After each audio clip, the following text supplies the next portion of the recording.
Eu cumprimento a todos com a paz do Senhor, é um prazer tê-los aqui para darmos continuidade ao nosso plano de estudo nas lições bíblicas da CPAD, quarto trimestre da classe adultos. O título geral é Governo Divino em Mãos Humanas, Liderança do Povo de Deus em 1º e 2º Samuel. Dessa feita, nós vamos estudar a lição de número 3, a chamada profética de Samuel. E aí tudo que você precisa saber sobre o nosso plano de estudo com infográfico, a nossa maneira de abordar a lição está nesse slide. É só você pausar e ler esse conteúdo. E aí a compreensão desse PowerPoint ela é bem maior quando se assiste a essa apresentação inteira no YouTube. Se você gostar, você pode dar um like para que o YouTube ranqueie melhor essa web aula e outras pessoas tenham acesso ao material que é distribuído gratuitamente pelo WhatsApp, ou seja, o PowerPoint e o PDF que é usado para essa aula. Os objetivos específicos para esta lição são 1. Definir o profetismo em Israel, 2. Explicar o desenvolvimento do ministério de Samuel e 3. Analisar o ministério profético na atualidade. A gente passa então para o texto áureo da lição. Então veio o Senhor e ali esteve e chamou-o como das outras vezes: Samuel, Samuel. E disse Samuel: Fala, porque o teu servo ouve.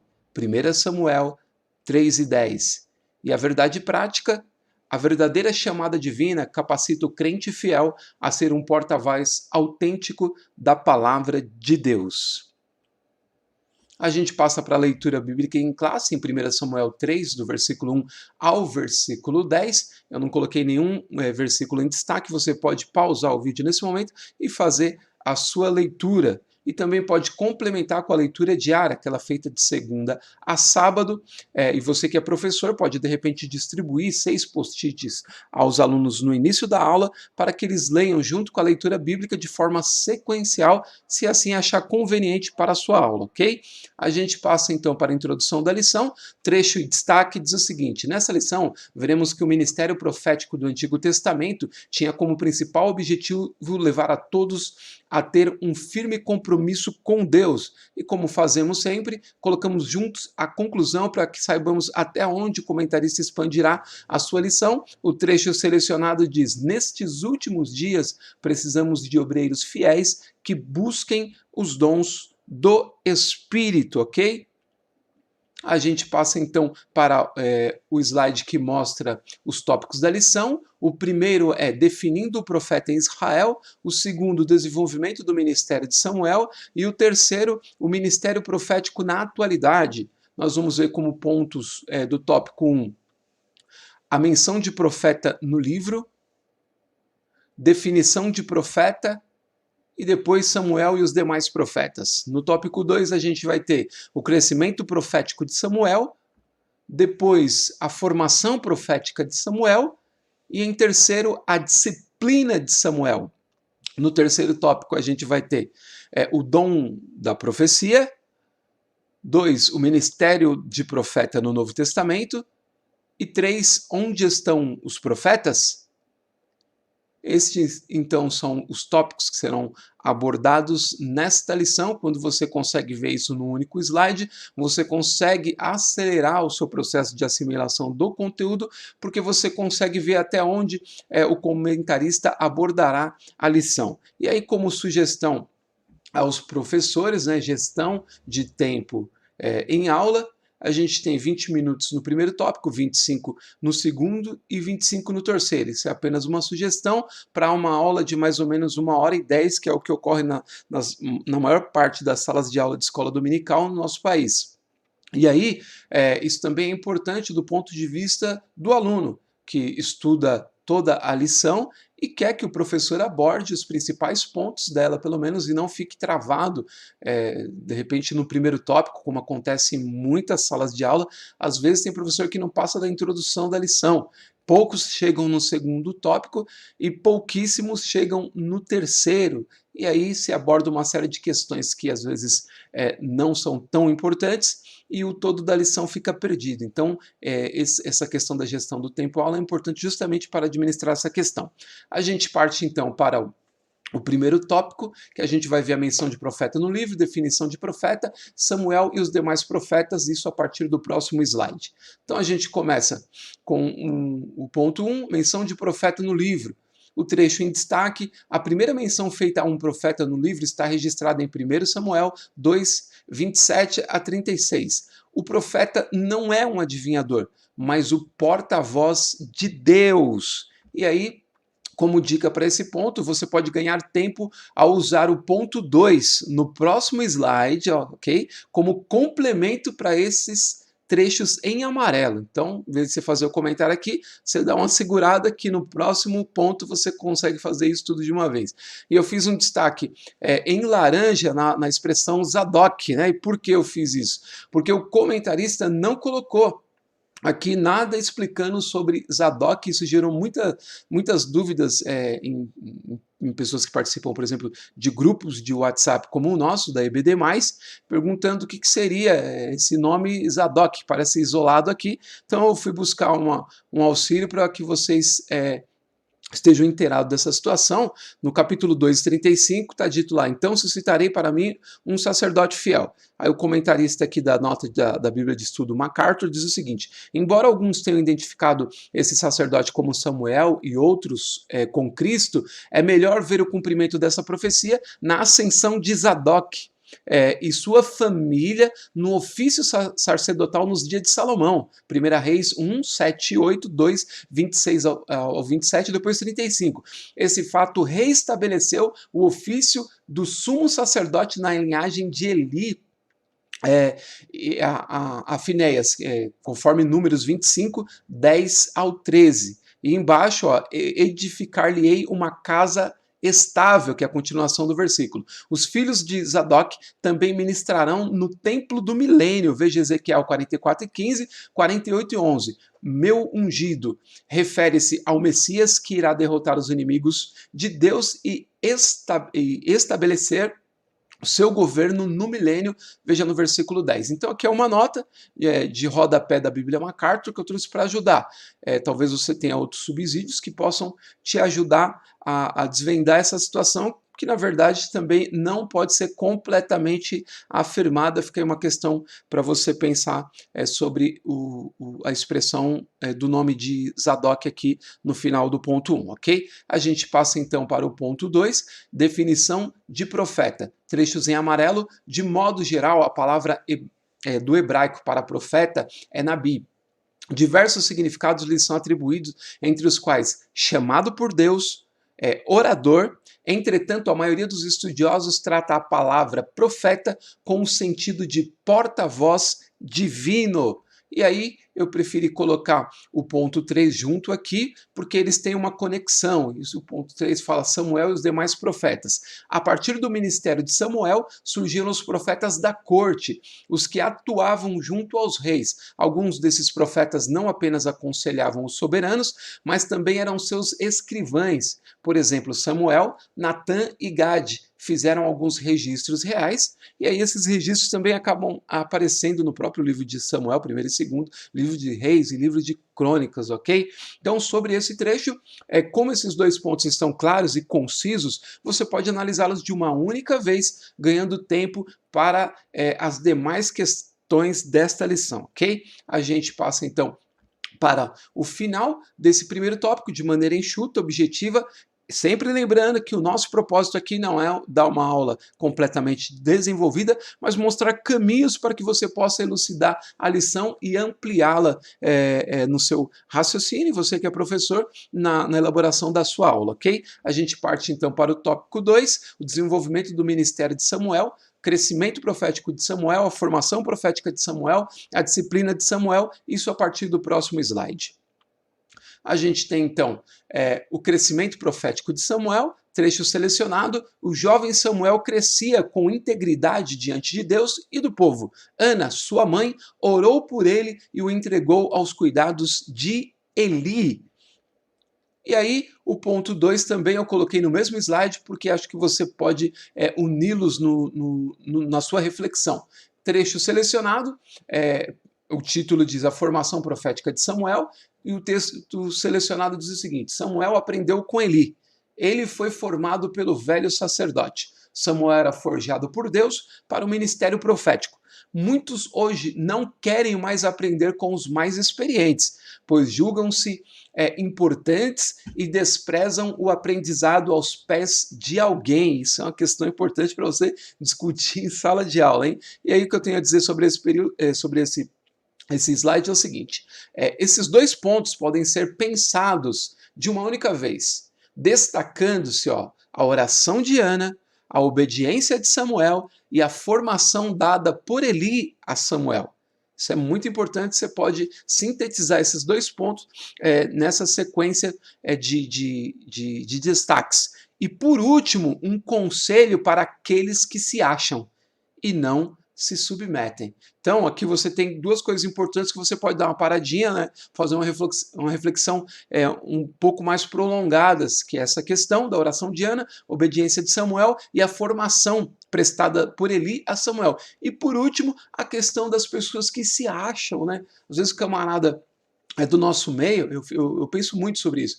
Às vezes eu vejo alguns amigos pentecostais que passam a estudar, por exemplo, teologia em escolas reformadas, por exemplo, e quando voltam eu falo, não quero mais ficar aqui. Quero sair, vou para outro lugar, porque aqui tem isso, aqui tem aquilo outro. E eu já tenho uma opinião diferente disso. Eu acredito que se a gente adquirir um conhecimento um pouco mais apurado em algum ponto, ele não é o todo.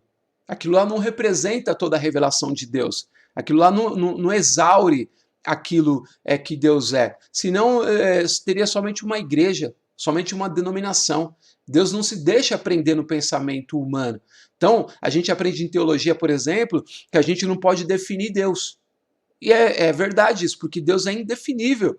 Não tem como defini-lo. Então, às vezes, a gente quer pegar e aprender num circuito teológico ligado a um segmento, a uma denominação, alguma coisa e achar que aquilo é o todo. A gente fala, vou sair do meio e vou para lá, eu vou para outro lugar, porque aqui não dá. Não, eu acredito que o conhecimento que a gente tem, ele pode ser mesclado com aquilo que a gente já aprendeu, porque Deus está aqui também no nosso meio e está nos ensinando também a grandes homens de Deus com a vida dedicada, que às vezes não tem muito conhecimento acadêmico e teológico, mas tem conhecimento bíblico, tem vida de oração e tem visão de Deus. Senão a igreja estaria no chão, não estaria de pé.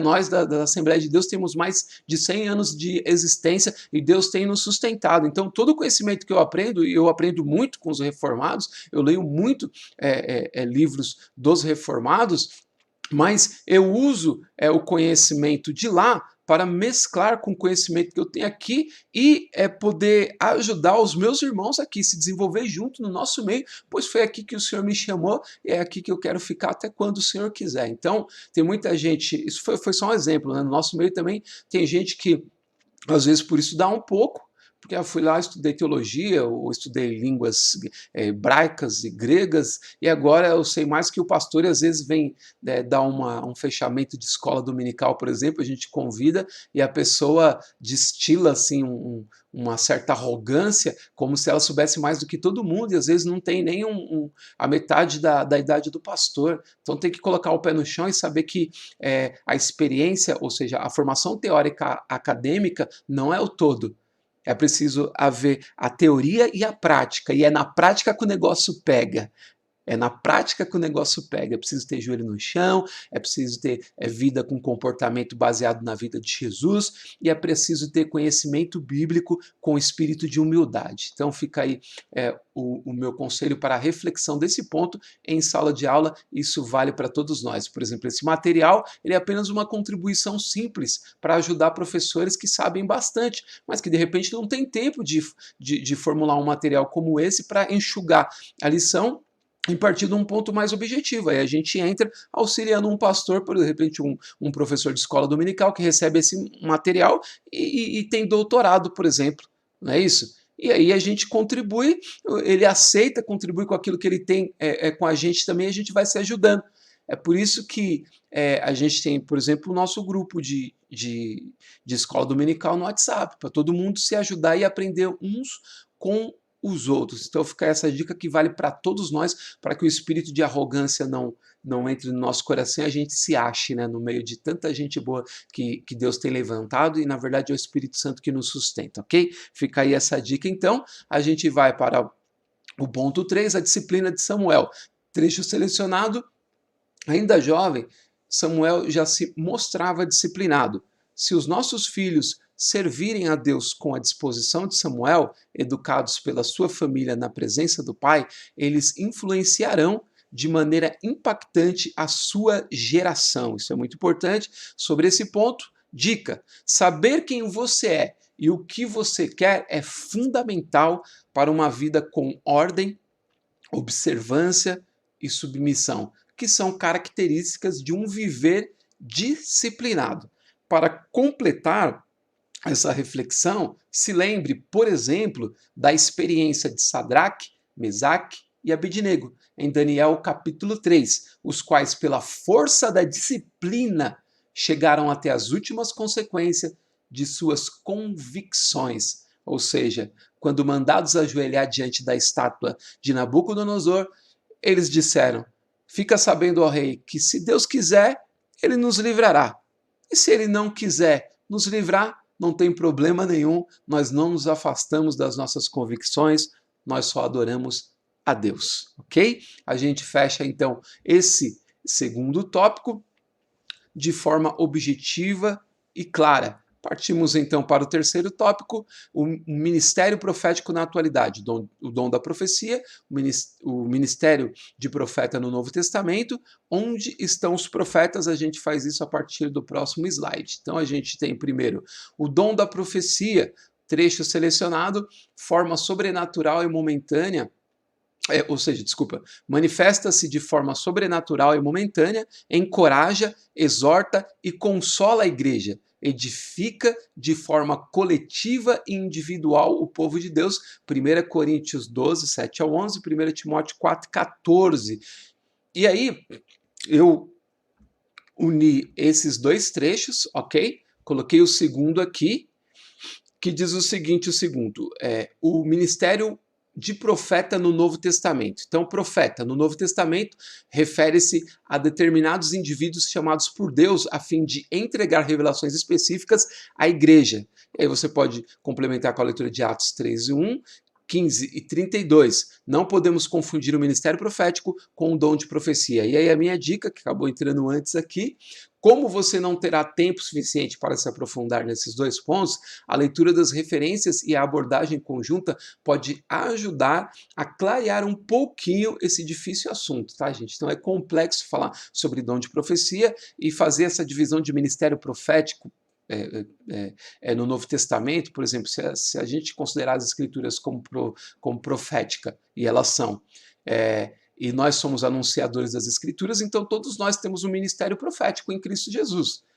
E aí a questão do dom da profecia é um dom importantíssimo na igreja, que depende também da questão do julgamento, né? Se as profecias são de Deus, que é tudo uma questão que envolve aspectos subjetivos também, e aí então é uma questão complicada para se discutir em apenas 2 pontos de uma lição, ok? Então fica aí essa dica para vocês. A gente parte para o terceiro momento, onde estão os profetas, e aí a parte selecionada. A profecia é uma necessidade permanente nos dias de hoje. E o que eu tenho a dizer sobre esse trecho é o seguinte: para pensar, tente refletir sobre essa pergunta do comentarista, que é a pergunta do título, onde estão os profetas?